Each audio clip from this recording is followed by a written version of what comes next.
పుస్తకం పేరు పుల్లంపేట జరీచీర. కథ మొదటి దాడి.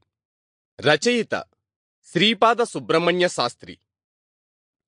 మొదటి దాడి. నువ్వింత పిరికి పందవైపోతావనుకోలేదు నేనెప్పుడూను. సిగ్గులేదు. అదెలా ఉంటుందో ఎరుగుదువా నువ్వు? మాటలు నేర్చావు. స్కూలు ఫైనల్లో తప్పిపోయినప్పుడు చదువు మానేస్తే నాకీ ఏడుపు లేకపోవును. బిఏ అనిపించుకుని కూడా ఇంత అమ్మమ్మవైపోయినందుకు నేను విచారిస్తున్నాను. క్షమించు. ఆ మాట తీసై నా దగ్గర. నిన్నేం చేసినా నా కసి తీరదు. జోన్ ఆఫ్ ఆర్కులాగా, మిస్ నైటింగేలులాగా జీవితం సఫలపరుచుకోవాలని ఉవ్విళ్ళూరేదానవు. మళ్ళీ పెళ్ళో అంటూ ఏడుస్తావని నన్ను కోసుకు తినేసీదానవు. ఇప్పుడీ వాలకమేమిటి? పెళ్లి మీదకి పోతుందా ఏమిటీ చూపు?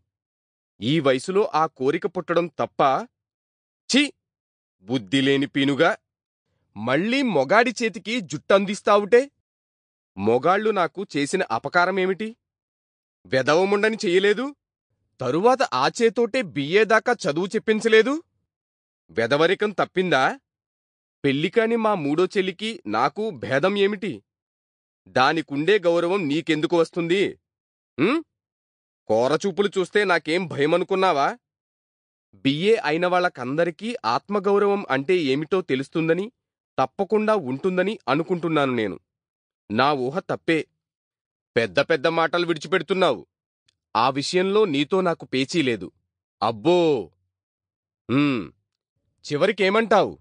మాత నిన్ను Sample complete. Ready to continue?